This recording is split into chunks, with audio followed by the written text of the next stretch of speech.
사실 PGR의 그 판례 잠깐만 빨리빨리 확인해 갈게요.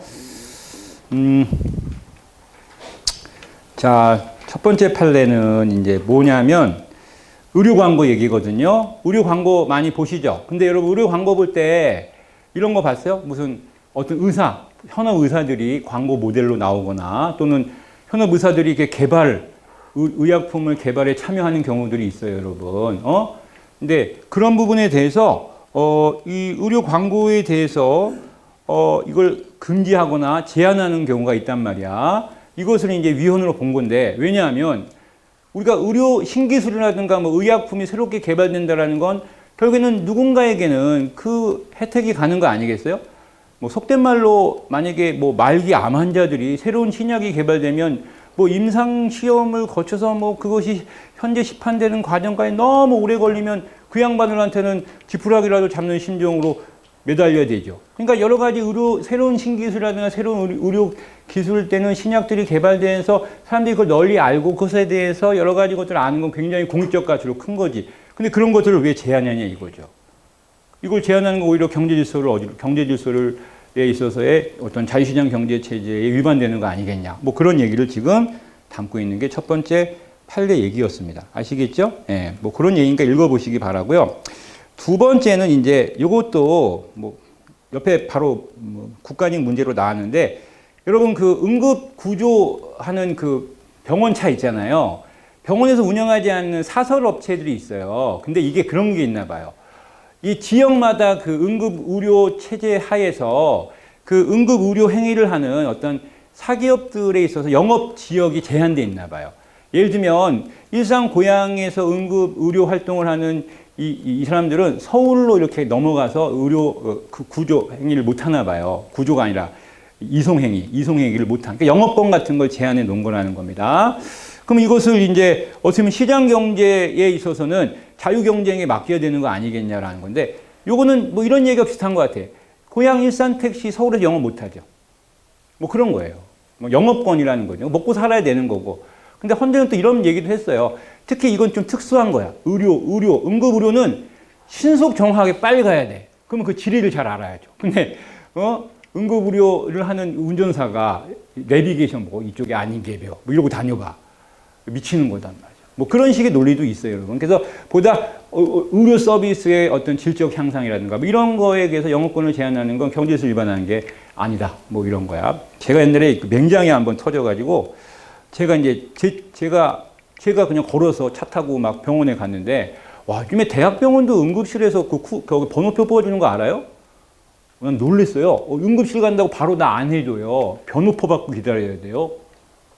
이런 사람, 나중에 들었는데 이걸 들었어요. 제가 아는 그 후배 중에 응급의학과에 있는 애가 있는데 걔가 그런 얘기예요. 진짜 응급한 환자들은 그렇게 제발로 걸어오면 응급한 환자가 아니라는 거야. 정말 구급차에 실려서 베드에 누워서 오는 애들은 정말 바로 하는데, 응급실에 제발로 찾아와서 아파요 이런 애들은 실상 그렇게 응급한 상황이 아니라는 거야. 근데 그걸 이해해 달래. 왜냐하면 진짜 그런 사람들 돌봐가 진짜 응급한 환자들 보면 손이 없는 거야. 손이 부족한 거야. 그래서 대기표를 받을 정도면 그게 응급한 상황이 아니라는 거야. 그러니까 당연히 환자 입장에서는 당연히 응급한 환자이긴 하겠지. 그러니까 들어보니까 좀 서운하지만 이해는 돼. 난 그래서 번호표 너무 길길래 그래서 그냥 다른 병원 갔어. 다른 병원 갔더니 나는 몰랐는데 맹장이라는 거야. 근데 또 그 병원이 웃기는 게 거기서 수술해 주면 되잖아. 와, 근데 그 병원의 응급의학과 의사가 나한테 물으니까 이거 수술하려면 과장님이 하셔야 되는데 그 양반이 그랬어. 과장이 임상 경험이 별로 없대. 이거에. 이 양반이 나를 다른 병원으로 트랜스레이션 해줬어. 그래서 다른 병원에 그 병원차가 와서 나를 태우고 간 적이 있었어요. 나 그 의사 정말 양심적인 거야. 그러니까 자기 과장이 이거 임상 경험이 많이 없어 보면 실수할 수 있다는 건데, 근데 이 양반이 나중에 그런 얘기 해주더라고. 그 얘기 하면서 하는 얘기야. 자기 와이프가 이런 상황인데 임상 경험이 없는 의사한테 수술해가지고 보통 이 내장이 이 맹장을 터지면 알죠? 나의 장 다 잘라내야 되는데 솔직히 그것까지는 안 해도 되는 상황인데 그냥 무리하게 장을 잘랐다는 거야. 과잉 뭐라고요? 의료행위. 그런 거가 있어서 그런 것 때문에 임상 경험이 많이 없는 사람한테는 그렇게 안 한다. 그래서 저를 다른 병원에 해줬어요. 어우, 전 너무 고맙죠. 저 복강경 있어요? 복강경 알아요? 안 째요, 여러분. 배꼽으로 이렇게 관지 번호서 쏙 잘라가지고 뽑는. 야, 신기원이야. 여기 상처도 없어요. 보통 이 옛날에 하신 분들 여기 상처. 특히 군대에서 하신 분은 와, 여기 무슨 총상 같아. 막 이만큼 찌지 않았어. 그래서 저는 여기 상처도 없어요. 티도 안 나요. 여기 살짝 점같이 여기. 저는 하여튼 되게 고맙게 생각합니다. 그 의사 선생님. 그때 한번 타봤는데, 야, 그 병원차가 날아가더라고. 우야! 하고. 안에 탔는데 제가 막 다 긴장을 했던 기억이 나요. 아무튼 그 얘기입니다. 읽어보시기 바라고 넘어가겠습니다. 자, 그 다음에,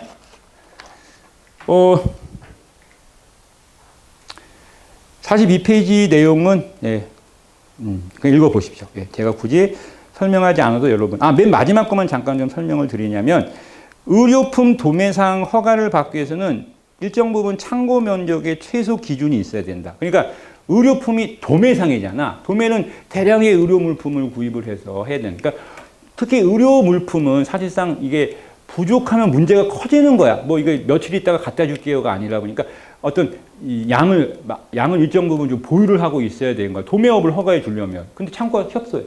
그러면 도매업이라고 하기 어렵다. 뭐 그런 식의 취지인 것 같았어요. 읽어보시면 돼요. 자, 넘어가겠습니다. 자, 두 번째 기본 질서. 두 번째이면서 마지막입니다. 국제 질서 얘기입니다.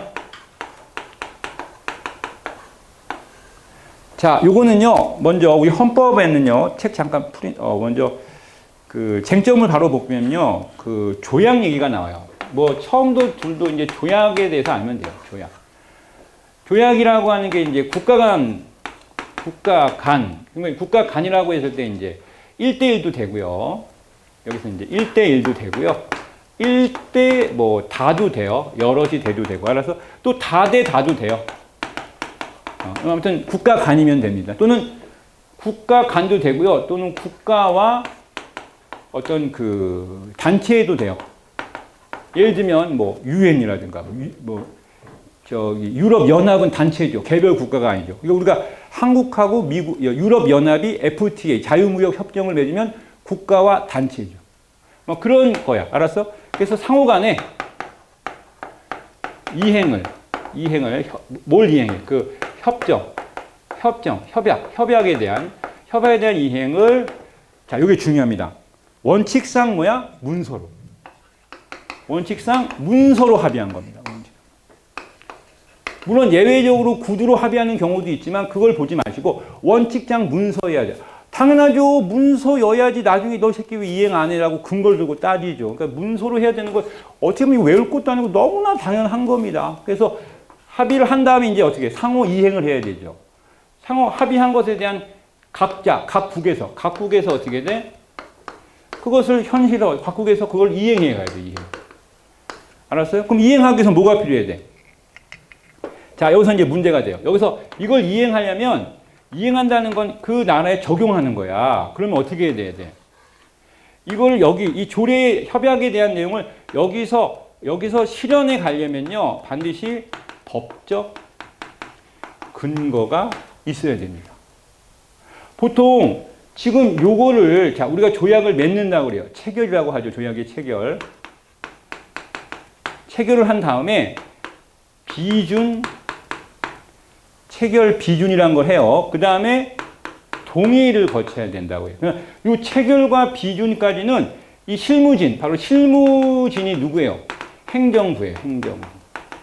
조약은 행정부가 하는 거라고 생각하면 쉬워요. 국가를 대표해서 행정부가. 근데 이걸 여기다가 실행이 바로 행정 집행일 거 아니야. 그러기 위해서는 법적 근거가 있어야 되죠. 만약에 법적 근거가 있으면 다행인데 법적 근거가 없으면 어떻게 돼? 새롭게 법을 만들어야 되죠. 이게 법률 유보잖아요. 그러면 입법을 하려면 반드시 입법자의 동의를 받아야 된다. 이게 국회의 동의라는 거예요. 그래서 시험에 이거 많이 나와요. 체결, 비준은 대통령이 하는 거예요, 대통령. 그래서 단순하게 외우면 동의를 반드시 거쳐야 된다라는 거야. 그래서 시험에서는 이제 첫 번째가 이제 뭐냐면, 자, 국회의 동의를 얻어야 되는, 반드시 얻어야 되는 조약도 있고, 굳이 국회의 동의가 필요 없고 그냥 비준 절차를 거쳐서 바로 실현할 수 있는 조약도 있을 수 있어. 이해돼요? 그걸 구분하고 뭘 외울래요? 이걸 외워야죠. 반드시 동의가 필요한 조약의 범위를 외우셔야 돼요. 별로 안 돼요. 나오는 게 몇 개 안 되니까 그거 반드시 알고 계셔야 된다라는 거. 뭐 이게 조약에 관련돼서 이게 가장 제일 많이 나와요. 하나 더 하면 이제 나와야 돼요. 자, 그러면 입법, 법적 근거가 있어야 되잖아요. 그러면 여기서 이제 이것도 알아야 돼요. 조약의 효력이라고 하는 것도 시험 많이 나와요. 조약의 파워는 어느 정도냐야. 헌법 정도 파워일까요? 우리나라의 헌법 정도의 파워일까요? 그 정도는 아니에요. 아니에요. 그러면 그 아래. 법률 정도의 파워예요. 법률. 그럼 뭐보다는 위에요. 효력이. 명령보다는 위에요. 알았어요? 그러니까 법률의 주라는 파워라고 보시면 돼요. 이해되죠? 효력은 법률의 효력과 같아요, 여러분. 여기까지 어렵지 않죠? 어렵지 않을 겁니다. 그래서 법률에 준한다. 이렇게 얘기합니다. 자, 그러면 이것도 하나 봐야 돼. 만약에 법률의 위헌성이 있어 보인다면 위헌심사 하잖아요, 우리가. 그러면 조약도 위헌심사의 대상이 되어야 한대요. 되죠. 왜? 어차피 얘 국내에서 실현시킬 거잖아. 얘도 위헌심사의 대상이 당연히 되는 거라는 거 기억해야 돼. 어렵지 않죠? 그 외의 것이 이제 국제질서에서는 국가 간의 신뢰가 중요하죠. 그래서 이제 국제법을 신뢰합니다. 국가 간의 분쟁이 발생하면 국제법을 신뢰합니다. 국제법. 그래서 국제법이 중요해요. 근데 국제법으로 사용되는 게 세 가지가 있어요. 그게 대표적인 게 조약이에요. 그래서 조약이 제일 많이 나와요. 그래서 조약이 있으면 조약을 적용하면 되고요. 만약에 조약이 없으면 그 다음에 이제 관습법이라고 하는 것을 적용을 하기도 해요. 관습은 문서로 된 건 아니라는 거야. 그러니까 오랜 신뢰관계에서 국가 간에 암암리에 해왔던 거야. 국제법상 관습법의 가장 대표적인 얘기가 바다, 해양법이래요.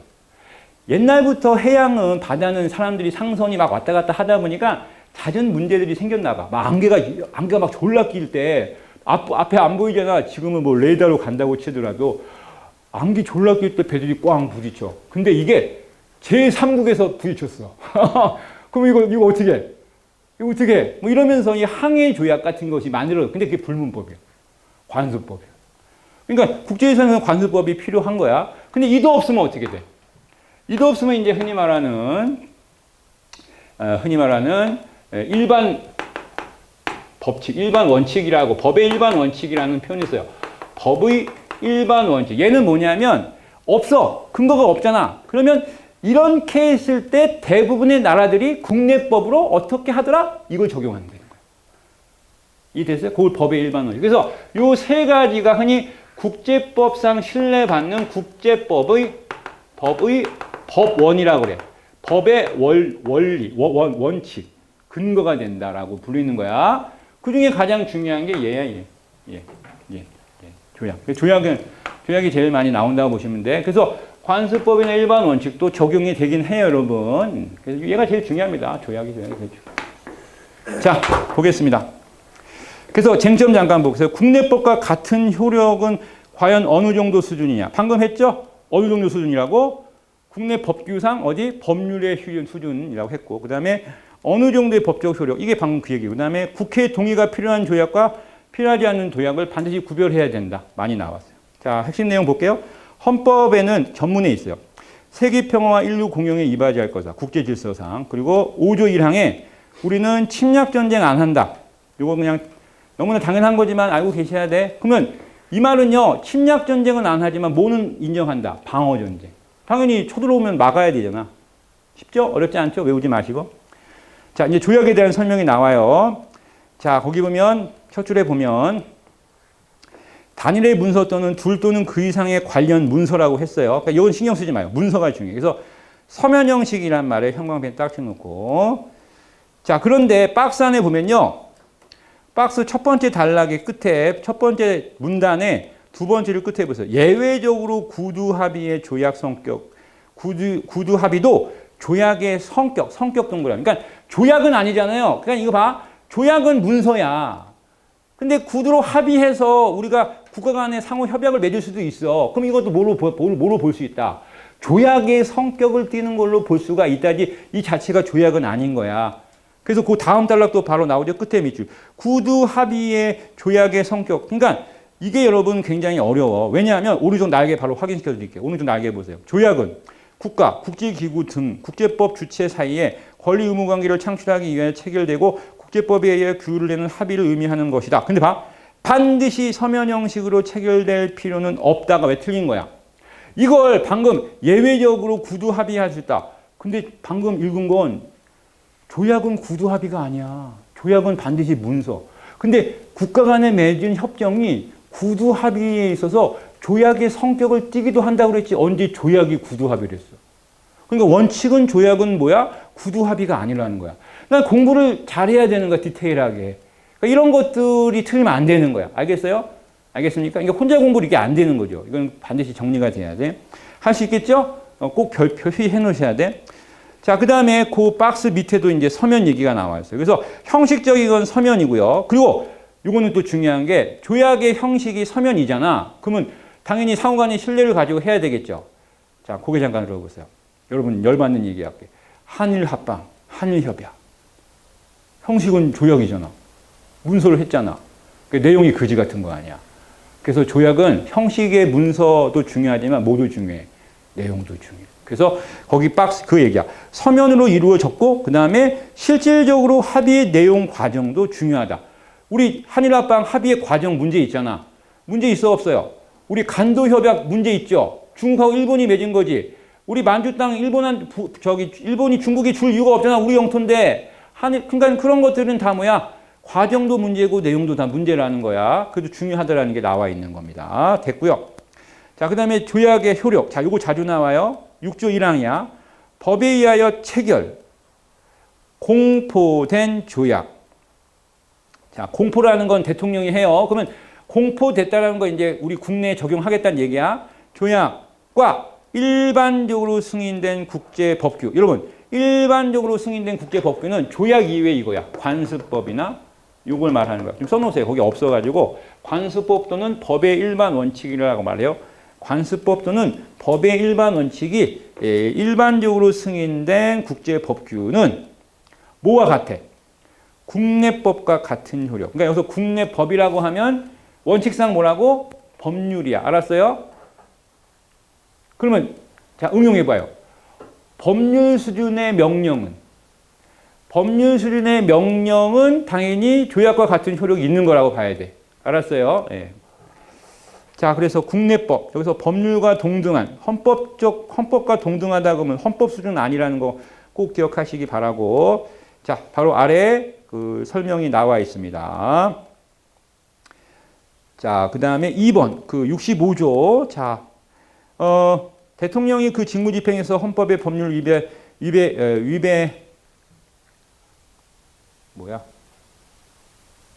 위배한 경우를 거기 글자가 빠졌네. 법률을 위배한 경우를 탄핵 사유로 규정하고 있다. 여기서 법률에는 형식적 의미의 법률과 이와 동등한 효력을 가지는 국제조약 및 일반적으로 승인된 국제법규 등도 포함되어 있다. 그러니까 대통령이 법률을 위반한 경우, 헌법이나 법률을 위반한 경우는 탄핵 사유가 된다고 했잖아. 그러면 대통령이 조약을 위반했어. 이것도 탄핵 사유가 된다는 거야. 왜냐하면 조약은 뭐와 같은 수준이야? 법률과 동등한 수준. 이것도 판례에 있는 겁니다. 자, 그 다음에 3번은요. 자, 이건 조금 아주 좀 너무 구체적인 거라서. 자, 이건 그냥 판례니까 판례로 봐야 돼. 국제 노동 기구가 있어요. 이거 유엔 산하에 있는 거야. ILO라고 있습니다. 근데 또 그거의 산하에 있는 무슨 자유위원회가 동그라미 권고를 했대. 우리가 권고. 이렇게 좀 해주세요라고 권고. 그래서 권고는 국내법과 같은 효력이 있거나 일반적으로 승인된 국제법규가 아니다. 이해되죠? 이거는 조약의 어떤 형식적 측면도 못 갖췄잖아요, 여러분. 그렇죠. 그 다음에 4번도 참 중요한데, 우리나라가 가입한 가입한 개정 교토협약. 여러분, 이 교토협약은요, 교토니까 일본 딱 생각하면 여러분 또 이렇게 외우면 안 돼. 우리가 일본과 만든 조약이 아니야. 교토에서 만든 이게 기후변화 협약이야. 이건 국제사회에서 여러 국가들이 함께 참여해서 기후변화를 막겠다라고 하는 것이야. 근데 이게 어디에서 열렸어? 일본 교토에서 열려서 거기서 이 사람들이 모여가지고 맺은 협약이야. 근데 이거는 어떤 성격이 강해? 교토협약이라고 하는 게 이게 당연히 이산화탄소 배출 줄이자라고 하는 거거든요, 여러분.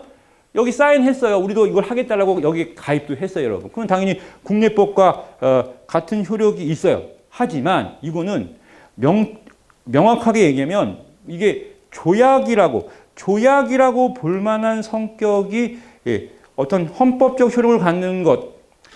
자, 곧 헌법적 효력을 갖는 것이라고 볼 만한 근거는 없다. 자, 뭐 당연하겠죠. 헌법적 효력은 아니잖아요. 원래 조약이라는 것 자체부터가 헌법적 효력을 갖고 있지는 않잖아요, 여러분. 그래서 그러므로 인해서 이것에 대한 뭐 위헌성의 심사 척도가 기준이잖아요, 여러분. 이거는 위헌성의 심사 기준이 될 수는 없다라고 말하는 거야. 왜 이런 얘기야? 고개를 보세요. 교토협약이 딱 했어? 그러면 국내에 법이 있을 거 아니야, 법률이. 근데 법률이 교토협약에 위반이 된다. 그러면 교토협약 자체가 헌법적 효력을 갖는 게 아니니까 헌법에 준하는 위헌심사의 기준이 될 수가 없다, 교토협약이. 그 얘기를 하는 거야. 알겠어요? 예를 들면 뭐 이산화탄소 가스 배출 농도 기준을 규제를 해놨단 말이야. 그런 법률의 위헌성을 교토협약에 근거해서 판단하면 안 된다는 거야. 헌법 수준이 아닌데. 자, 좀 어렵죠? 그 다음에 요 3번은요, 좀 생소한 건데, 자, 요거는 여러분 이제 기출 풀면 많이 나오는 거야. 첫 줄에 거 평화적 생존권. 자, 요 말이 이제 굉장히 좀 어려운 표현이야. 평화적 생존권이야. 근데 생존권은 국가가 당연히 보호해야 돼. 사회권적 기본권이야. 생존권은. 근데 평화적 생존이라고 했을 때 평화까지 붙잖아? 그거는 오바야.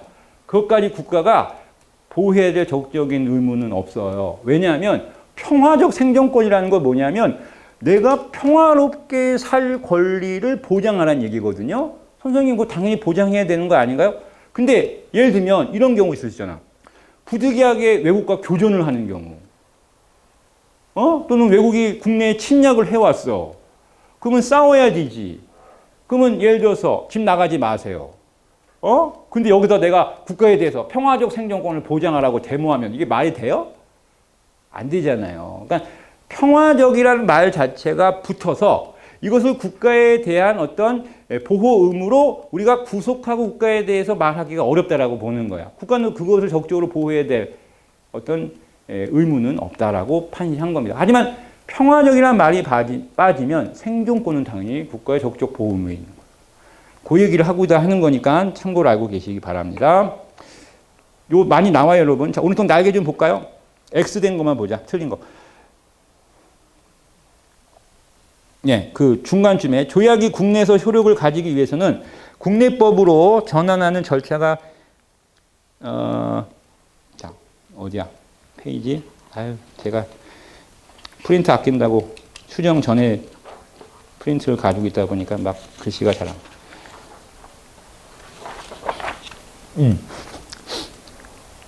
거기 여러분도 거기 잘못됐구나. 예, 죄송합니다. 자, 조약이 국내에서 효력을 가지기 위해서는 국내법으로 전하는 절차가 필요하므로입니다. 필요하므로 별도의 절차 없이 국가 내에서 효력을 가진다는 틀렸다. 당연히 국내 효력을 가지기 위해서는 별도의 절차가 반드시 필요한 거겠죠. 그게 아까 뭐예요? 뭐 국회 동의권, 국회에 어떤 보고도 해야 되고 국회 동의도 받아야 되고 한다는 얘기가 되는 겁니다. 예.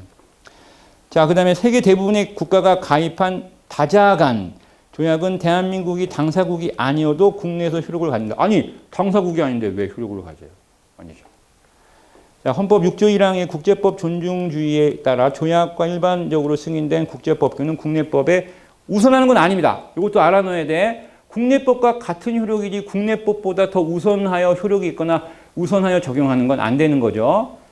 자, 그 다음에 일반적으로 승인된 국제관습법은 국내법과 같은 효력을 갖는다. 맞죠? 관습법은 됩니다. 이것도 가능합니다. 얘도 가능한 거야. 그러니까 얘는 얘가 없을 때 균용하는 거고, 얘는요, 얘가 얘도 없을 때예요. 그 얘기예요. 이거 그렇게 알고 계셔야 돼. 얘가 적용됐다라고 하는 건 뭐가 함축된 말이야? 얘가 없다라는 거죠. 자, 그 다음에 뒤로 가겠습니다. 44페이지. 자, 요거 별표 한 5개 박아놔야 돼. 조약 체결 비준, 조약을 체결 비준 동의권이죠. 뭘로 끝났어요? 동의권이 끝났죠. 그러면 동의권이라는 건 국회의 동의를 받으라는 얘기 아니에요. 그래서 얘는 다른 말로 쓸까요? 얘는 바로, 이게 바로 국회의 동의가 필요한 조약이라는 뜻입니다. 국회의 동의가 필요한 조약. 그걸 헌법에 아주 구체화 시켜놨어요. 헌법 60조. 자, 여기 이거 좀 다 좀 알고 계셔야 됩니다.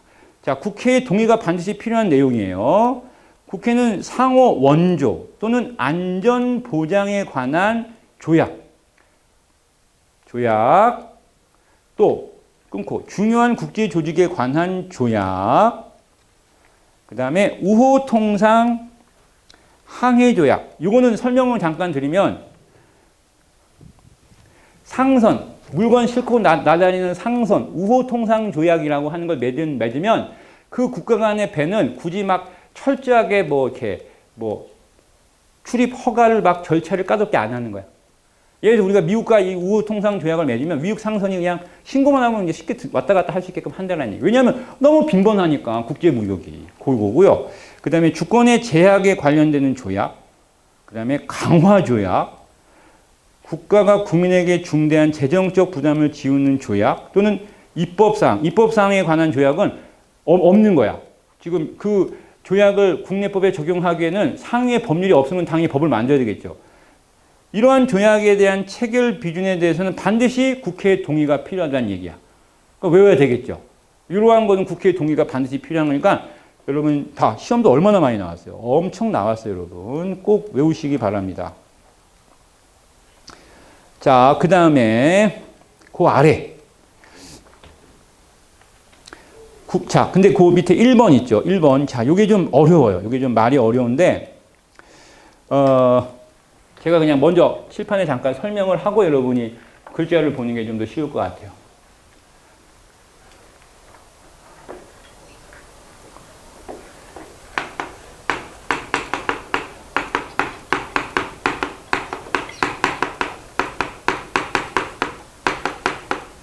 국회의원의 심의 표결권이라는 게 있어요. 자, 여러분.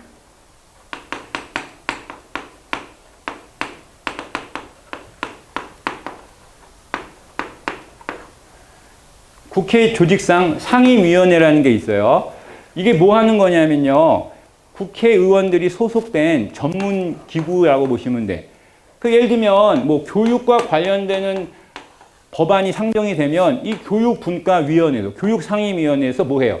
심의를 하는 거야. 이제 주된 토론을 막 하는 거고. 그래서 통과가 되면 어디로 가요? 본회의로 가서 뭐 해요? 표결을 하는 거죠. 됐어? 근데 이 일은 지금 이거는 국회의원들이 이 권리를 주장하는 곳은 어디야? 국회야, 국회 밖이야? 국회 안에서죠. 그래서 국회 안이라는 건 장소적인 의미가 아니라 국회가 하는 일이라는 뜻이야. 즉 국회 이외에 무슨 다른 부서, 다른 기구, 행정부나 사법부나 외국과 관련되는 게 아니지. 그러니 이 국회의원 심의 표결권은 무슨 조약에 있어서 주장할 수 있는 조약에 대한 체결 비준을 하는 이건 누가 해요? 대통령이 하잖아. 그러면 이것에 대해서 심의 표결권을 주장한다는 것은 이치상 맞아? 안 맞아? 이치상 안 맞지. 왜냐하면 조약 체결 비준은 우리나라 대통령이 우리나라를 대표해서 외국과 맺는 거잖아. 체결 비준은 대통령이 외국과 맺는 거라고. 이건 하등 국회와 지금 상관이 없는 거라고. 체결 비준을 맺은 조약을 가지고 들어와서 국회의 동의를 원할 때는 당연히 심의 표결에 관련돼서 당연히 뭐 과정이 필요하겠지만 실제로 이 체결 비준하는 과정에서 국회가 이걸 주장하는 건 이론상 맞지가 않는다니까. 제 말 이해돼요? 그래서 이 심의 표결권을 국회 내에서 주장하는 권리라는 거야. 알았죠? 그 얘기를 지금 담고 있어요. 좀 어려워요. 이게 기출이 나와서 그래요. 자, 거기 첫 줄에 밑줄 긋은 것만 보세요. 국회의원의 심의표결권은 국회 대내죠. 대내라는 건 국회 안에서. 국회 내에서 관계에서 행사하고 침해될 수 있을 뿐 다른 국가 기관과의 대외적인 관계에서 침해는 아니다. 자, 그리고 밑에 봐. 또 밑에 밑줄 긋은 거 보세요. 피청구인인 대통령이 국회의 동의 없이 조약을 체결 비준하였다 하더라도 국회의원인 청구인들의 심의 표결권을 침해할 가능성은 없죠. 왜냐하면 이거는 외국과의 관계에서 대통령이 맺은 거니까. 어렵지 않죠? 네, 됐어요. 네. 자, 그 다음에 2번. 요거 봐. 지금 방금 읽은 거 별 2개짜리야, 여러분. 생각보다 빈출이야, 여러분. 요거 잘 고민해야 돼. 그 다음에 2번. 국회의 동의를 얻어 체결된 법률의 효력을 갖는 조약은 위헌법률 심판의 대상이 된다. 이거 아까 얘기했죠? 법률이 위헌성 여부를 따지듯 법률과 같은 효력을 갖는 조약도 위헌 심사의 대상이 당연히 되는 거죠. 됐습니다. 자, 이것도 자주 나왔고요. 자, 그 다음에 3번은 그냥 첫 줄만 보면 돼. 대한민국과 아메리카 합중국 간에 맺은 상호 방위 조약은 당연히 조약이죠? 국가 간에 맺은 1대1 조약. 당연히 중요합니다. 이건 당연히 동의가 필요하겠죠? 됐고요. 그 다음에 5번 잠깐 볼게요. 수용될 수 없는 조약이라는 게 있어요. 이건 뭐냐면 우리가 받아들이기 어렵다라고 하는 조약입니다. 자, 뭐냐? 이런 판례가 있었어요. 여러분, 양심적 병역 거부 들어봤어요? 우리도 지금 심각하게 논의는 중이죠. 하지만 아직은 현행법상 양심적 병역 거부로 병역을 기피한 사람들은 형사처벌을 받게 돼 있어요. 그래서 이게 지금 문제가 생기는 거죠. 왜냐하면 우리 헌법은 양심의 자유를 인정하거든. 기본권 강론 가면 우리 1회도 그랬으면 양심의 자유는 내심의 자유를 보장해 주는 거, 내심의 양심의 자유를 보장해 주는 거잖아. 그러면 당연히 국가는 그 기본 권리를 보호해 줘야 되지. 그러면 양심의 자유를 내세워서 나는 병역을 기피하겠다라고 하면 당연히 원칙적으로는 보호해 줘야 되지. 그런데 이 경우 우리 기본권을 제한하고 있는 게잖아. 어떻게? 뭐에 근거해서? 헌법 37조 2항에 근거해 국가의 안전보장을 위해. 특수한 상황이다. 병역의 의무를 이행하는 건 국가의 안전보장에서 양심의 자유는 제한될 수 있다고 아직까지는 헌재가 판단하고 있는 거야. 하지만 헌재관들도 이것에 대한 시급한 헌법 간에 지금 충돌이 발생했잖아. 이거 입법부가 빨리 이걸 해결하라고 지금 계속 얘기하고 있는 거야. 그래서 논의가 자꾸 되는 게 양심적 병역 거부자에 대한 대안적 선택, 그래서 대체 복무제 얘기가 나오고 있는 거라는 거죠. 자, 그런데 얘기인 즉슨 이거야. 자, 거기 박스 먼저 보면은 박스에 이런 거 나와요. 이게 시험에 왜 많이 나오는지 잘 모르겠어. 솔직히 이거 내는 건 틀으라고 내는 것 같아. 우리나라가 1990년 4월 10일에 가입한 시민적, 정치적 권리에 관한 국제규약이라는 게 있나 봐요. 알았습니까? 근데 여기서 이 국제규약에서 양심적 병역 거부권을 인정해야 된다라고 국제규약상 이걸 얘기했나 봐. 근데 이걸 갖다가 과연 우리가 가입은 했지만 이걸 과연 우리가 우리 국내에 적용해서 그걸 강제할 수 있는 부분이냐라는 거죠. 근데 우리는 이걸 어떻게 판단했냐면 헌법재판소가 이건 아직까지 자 이렇게 말했어요. 우리 헌재는 이렇게 표현했습니다. 거기 하나, 둘, 세 번째 보면 이렇게 나와요. 우선 이걸 법적 구속력이 발생한다고 보긴 어렵고 또 양심적 병역 거부권을 명문으로 인정한 국제인권조약은 아직까지 존재하지 않으며 또 유럽 등의 일부 국가에서 양심적 병역 거부권이 보장된다 하더라도 그들 국가 얘기지 전 세계적으로 보면은 양심적 병역 거부의 보장에 대해서 이걸 국제관습법이 형성되었다고 볼 수는 없다. 또 양심적 병역 거부 일반적으로 승인된 국제법규로도 우리는 볼 수는 없는 거 아니겠냐. 알겠습니까? 자, 그러면 사실상 이 국제규약이라고 하는 건 이런 거야. 조약이라고 볼 수 없으니까. 그 다음 순위가 그러면 이걸 관습법상에서 봐야 되냐? 그것도 아니네? 그러면 다음 순위가 마지막 하나. 일반적인 법의 원칙으로 봐야 되냐? 그것도 아니니까 우리는 이걸 준용할 필요 없다. 이렇게 본 거라는 거예요. 맞죠? 이해돼요? 가입을 했으니인데 이게 그러니까 이 국제 규약 자체가 조약의 성격을 띈다고 지금 보지 않는 거란 말이야. 이해되시겠습니까? 그리고 뭐 부연 설명하면 그런 얘기가 있어요. 사실상 우리나라 특수한 상황에서 이걸 그냥 원리 원칙대로 적용하기 어렵다라고 판단도 하고 있습니다. 예. 자, 근데 이게 생각보다 꽤 많이 내요. 꽤 많이 나오더라고요. 그래서 요거 여러분이 그래서 좀 더 자세하게 디테일하게 뒤에 보시면 빈출 판례에다가 그걸 실어놨어요. 실어놨습니다. 그 위에서 49페이지, 45페이지 가면은 거기 보면은 방금 제가 설명했던 내용들이 좀 더 보충적으로 있을 거니까 좀 읽어보시기 바랍니다. 예, 시험에 자주 나오는 거예요. 자, 다시 좀 돌아오시고. 자, 그리고 또 중요한 게 수용될 수 없는 조약 중에 또 하나 중에 많이 나오는 게 자, 이번에 보면 우리가 북한과의 체결되는 남북한 거래 원칙. 자, 이게 법률에 있는데 통상조약의 체결 절차 이행에 관한 법률, 통상조약의 체결 절차 및 이행 과정에서 남한과 북한 간의 거래는 남북 교류 협력에 관한 법률에 비추어 봤을 때는 자, 우리 남북 교류 협력에 관한 법률은 헌법 4조 통일 조항에 비추어 봤을 때 북한은 외국이 아니죠. 외국이 아니죠. 그러면 남북한 간의 교류 협력은 외국과 맺은 교류 협력이라고 보기 어렵죠. 그러면 이 남한과 북한이 어떤 무슨 협정을 맺었다 이건 조약이 아닌 거예요. 그래서 거기 나오죠? 뭐라고 나왔어요? 예, 국가 간의 거래가 아닌 민족 내부의 거래로 본다라고 말하는 겁니다. 참고로 알고 계시고 이것도 나왔었어요. 예. 그 다음에 국제법상 자 외국인의 지위. 자 이거는 뭐냐? 여러분 우리 헌법에 있어요. 6조 2항에 보면 외국인은 국제법과 조약이 정하는 바에 의해서 그 지위가 보장된다고 나오죠. 하나 쓰세요. 이걸 상호주의라고 해요. 상호주의. 상호주의가 무슨 얘기냐면요. 야, 우리나라 국민이 외국 가잖아. 외국 가서 뭐해? 대우받는 만큼 우리도 너 대우해 줄게 이거야. 이게 상호주의 원칙이야. 어렵지 않죠? 예. 자, 그러면 외국인에 대해서 어떻게 봐야 되냐라고 봤을 때, 자, 이런 판례가 나왔어요. 어떤 판례가 나오냐면요. 그 밑에 보시면, 자, 여러분 외국인이 국내에 살고 있어요. 국내에서 이제 국내에 거주했나 봐. 근데 뭐 외국인도 뭐 여러 가지 뭐 법률 관계를 맺을 수 있잖아요. 외국인 신분으로 국내에 살 수 있으니까.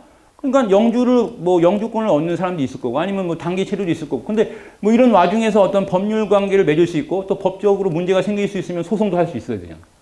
근데 여러분 알죠? 소송을 하는 것은 우리가 소송 비용이 들어가서 법에 어떻게 나왔어요? 소송 비용을 나중에 안 내고 튈 수 있으니까 담보 명령을 하거든요. 근데 당연히 이거는 내국인은 당연한 건데 근데 외국인은 국내에 만약에 얘가 뭐 담보할 수 있는 뭐 재산이 없어. 그럼 얘 어떻게 하냐 이거야. 이거 어떻게 하지? 미치겠네. 어떻게 하지? 그럼 얘한테 면제해 줘야 되나? 이게 애매한 거야. 그래서 지금 어떻게 판단하고 있냐면요. 보세요. 우리나라가 효력이 있는 국제법과 조약 중 국내에 주소 등을 두고 있지. 자, 미주근 거 봐. 국내에 주소를 두고 있지 아니한 외국인이 소를 제기한 경우에는 소송비용 담보 제공 명령을 금지하는 국제법이나 조약을 찾아볼 수 없고 했잖아. 그러니까 이게 자 얘가 무슨 뭐 벨기에 사람이야. 우리 벨기에하고 이런 거와 관련돼서 조약을 맺은 적이 없어. 그러면 조약이 없으니까 어떻게 돼? 관습을 또 찾아봐야 될 거 아니야. 그것도 뭐 특별한 게 없어. 그럼 일반 원칙도 보니까 애매해. 그럼 뭐 해야 돼? 그럼 어쩔 수 없이 내국인하고 동일하게 해야 되지. 그 새끼가 담보해, 뭐 돈을 기탁을 하든 뭐 해. 이런 얘기야. 그런 얘기가 나와 있는 겁니다. 자, 그 오른쪽 날개 보세요. 소송비용 부담 제공 명령에 관한 법률 규정은 우리나라에 효력이 있는 국제법과 조약 중 국내 주소 등을 두고 있지 아니한 외국인이 소를 제기한 경우 소송비용 담보 제공 명령을 금지하는 것을 찾아볼 수 없으므로 6조 2항에 위배되지 아니한다. 그러면 결국에는 소송비용 담보를 제공하라는 얘기가 네가 어떤 경우에 어떤 수를 쓰더라도 이해되죠? 이런 얘기입니다.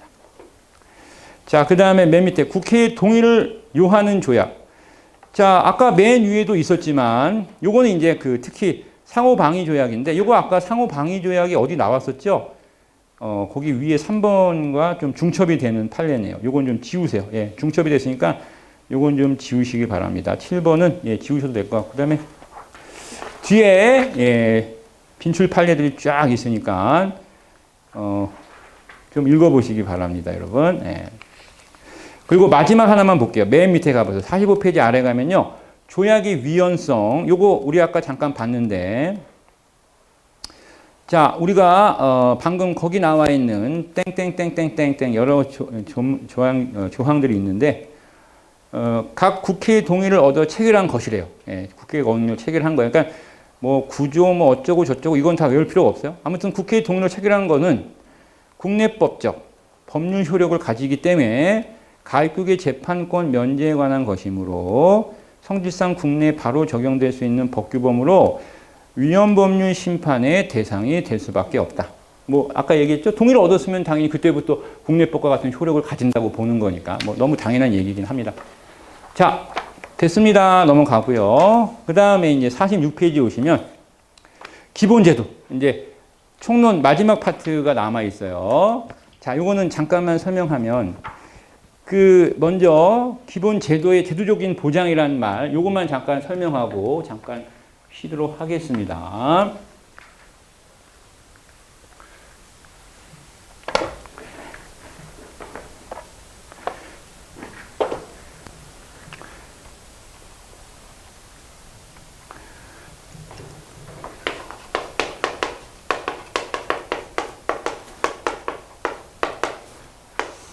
자,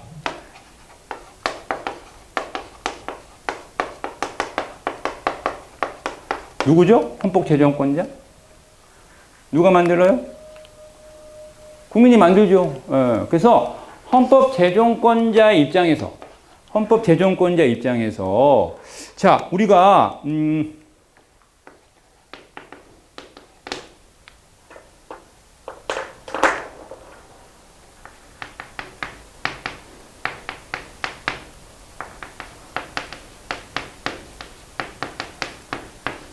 헌법적으로 보장이 필요하다고 인정되는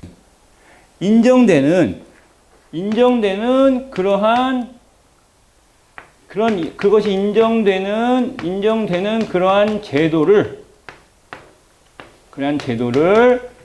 헌법에 명시해 놓는 거예요. 그래서 그걸 갖다가 구체적으로 헌법에 규정해 놓는 거야. 자, 예를 아주 쉽게 들어볼게요. 혼인 하잖아. 일부일처잖아. 그렇잖아. 근데 저거는 생각해봐.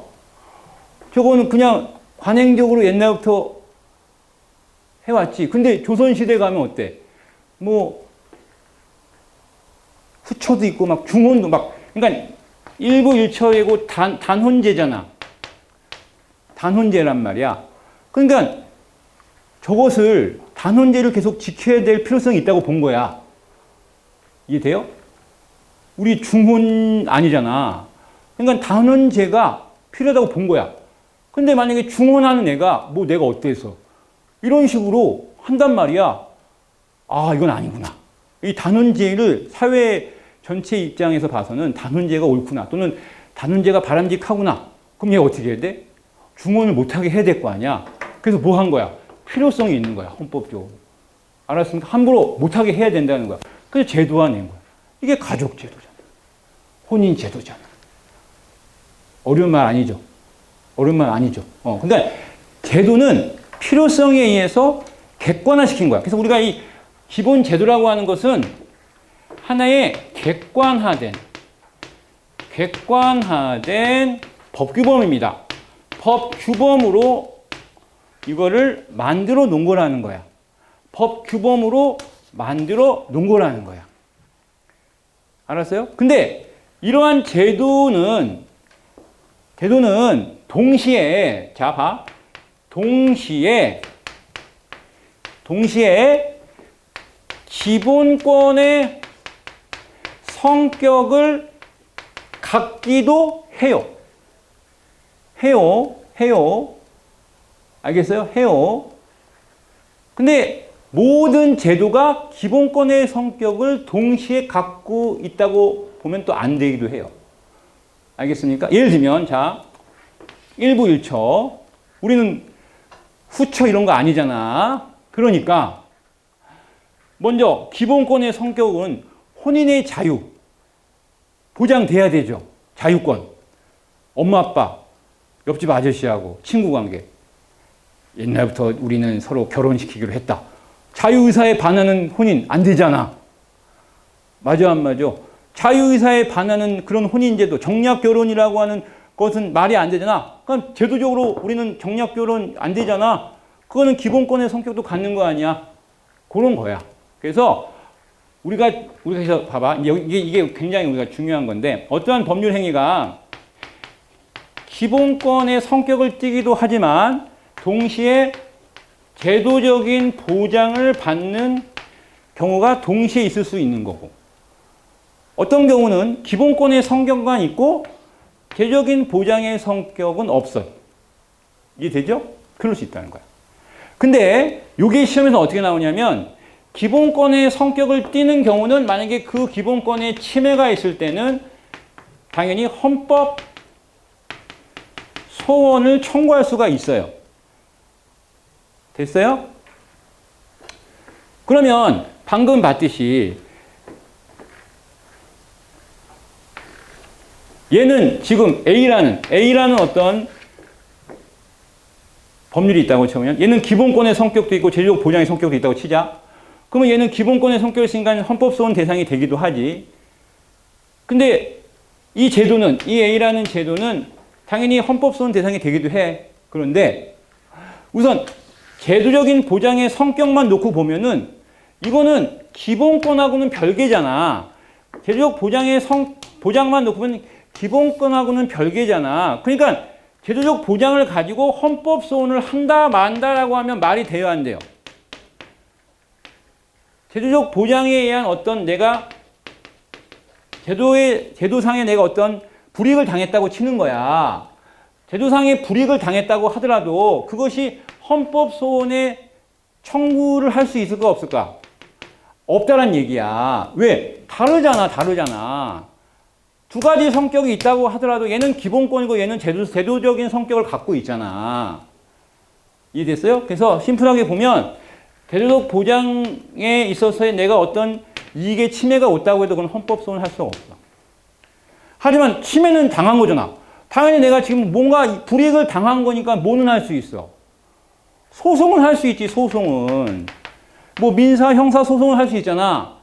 그래서 민사 소송을 할 수 있고 형사 소송을 할 수 있어서 재판의 규범으로서 영역에 해당은 돼요. 재판 규범성은 있다라는 거야. 이해됐어요? 그게 포인트입니다. 자, 먼저 쟁점 보시면 제도적 보장은 요거 밑줄 기본권과 별개입니다. 별개로 헌법상에 보장되는 객관적인 법규범입니다. 그래서 여러분 주관적인 공권이 아니죠. 여러분 주관적인 공권이 뭘 말하는 거야? 이게 기본권이죠. 공권이 무슨 뜻이야? 국가를 상대로 주장하는 권리야. 그게 기본권이야. 나오네. 쟁점 두 번째. 헌법소원 청구가 아니죠. 재판 규범의 기능은 해요. 어떤 제도가 재판 규범으로서의 역할을 하지만 그 재판 규범의 역할을 하지만 그것이 헌법소원의 청구의 기준은 아니라는 거죠. 자, 그래서 그 내용들이 밑에 쭉 나와 있고요. 자, 그러면 고개 들어보세요. 이거 굳이 안 해도 돼요. 이 제도적 보장을 해놨어. 그러면 이 제도는 법률로 폐지가 돼야 한대요. 힌트. 헌법에 규정해 놨잖아. 이 제도를. 자, 대답해봐. 그럼 이 제도는 법률로 폐지가 돼야 한대요. 안 되겠죠. 헌법에 규정되어 있는 건 하위 법률로 폐지가 안 될 거 아니야. 너무 당연한 거지? 당연한 거 아니면 외워야 돼. 여러분 머릿속에서. 두 번째, 당연히 기본권도 마찬가지지만 제도적 보장도 제도적 보장으로 인해서 내가 어떤 이익의 침해가 있다. 있을 수 있어요. 하지만 본질적인 침해가 있어서는 안 된다. 라고 볼 수 있는 거고. 자, 그리고 헌법 소원 대상이 분명히 아니라고 얘기했죠. 자, 그리고 중요한 게 하나 있는데요. 자, 본문 내용 보세요. 제도적 보장에 의해서 보면은 나머지 쭉 읽어보시고 어디 봐야 되냐면요. 그 단락, 제도적 보장에 의해 단락, 첫 번째 단락에 밑에서 하나, 둘, 세 번째, 네 번째 끝에 보세요. 그러나 기본권 보장은 최대한 보장의 원칙이 적용돼야 된다. 자, 여러분 최대한의 보장은 뭐죠? 열거적, 비열거적 권리로서의 보장이야. 그러니까 최대한은 뭐야? 근거가 문서화된, 열거되지 않아도 보장해야 되는 게 최대한의 보장이죠. 근데 제도적 보장은 최대한의 보장일 수는 없어요. 그렇잖아요. 맞아, 안 맞아요? 그래서 제도적 보장은 최대한의 보장은 오답이에요. 그럼 보장은 해야 되죠. 그래서 최소한의 보장. 최소한의 보장이란 말은 이렇게 외우셔야 돼. 최소한의 보장은 입법자에게 재량권을 많이 준다라는 거야. 그러면 그때그때 따라서 어떻게 돼? 이게 법률도 바뀌고 이 제도도 때로는 어떻게 될까? 이 어떤 이 제도적 보장 하에서 이것들을 현실에 적용했을 때 뭐 이 부분에 대해서 보장을 해야 되겠지만 그것이 최대한의 보장의 성격을 띠긴 어렵다라고 보는 거죠. 그래서 최소한의 보장의 원칙이다. 이것도 별표 좀 해 놓으시기 바랍니다. 예. 자, 판례 하나만 보고 쉬었다 할게요. 밑에 보세요. 방송의 자유. 자, 방송의 자유. 넓게 보면 이건 뭐예요? 표현의 자유죠. 기본권의 성격 당연히 있죠. 근데 더불어 자유로운 의견 형성이나 여론 형성을 위해서 어떻게 할까? 이거 반드시 제도로 만들어 놔야 되겠다 싶어서 제도적 보장을 만들어 놓은 거고 객관적인 규범으로서 우리가 인정하는 거라는 거야. 그럼 얘는 봐. 방송의 자유는 두 가지 성격이 다 있죠. 뭐하모? 기본권의 성격도 있고 객관적 법규문으로서 제도적 보장의 성격 두 가지 다 있는 거야. 자, 그래서 있다. 두 가지 다 있다. 그 다음에 가족제도. 자, 요 2번은요. 아까 잠깐 봤었어요. 요건 이런 얘기입니다. 전통이란 이름 하에, 전통 문화라는 이름 하에 우리가 문화국가 원리에서 전통 문화를 계속 발전시켜야 되는데 가부장적 가족제도. 당연히 과거로부터 쭉 이어져 내려오는 가부장적 가족제도를 과연 우리가 계속 발전시켜야 될 제도로서의 헌법적 가치가 있냐 이거야. 가족제도는 보장해야 되지만 이런 가부장적인 대표적으로 뭐 있어? 뭐 호주제 이런 거 안 되잖아. 그런 건 당연히 어떻게 될까? 가족제도 자체는 보장하는 거지만 구체적인 법률에 있어서 호주제는 당연히 아니죠. 그렇죠? 그런 것들은 인정할 수 없다라는 게 얘기야. 어렵지 않죠? 네. 자, 구체적으로 우리 뒤에 가면 우리 제도적 보장의 범위에 속하는 많은 제도가 있지만 제가 저번에 얘기했죠. 다 안 본다고.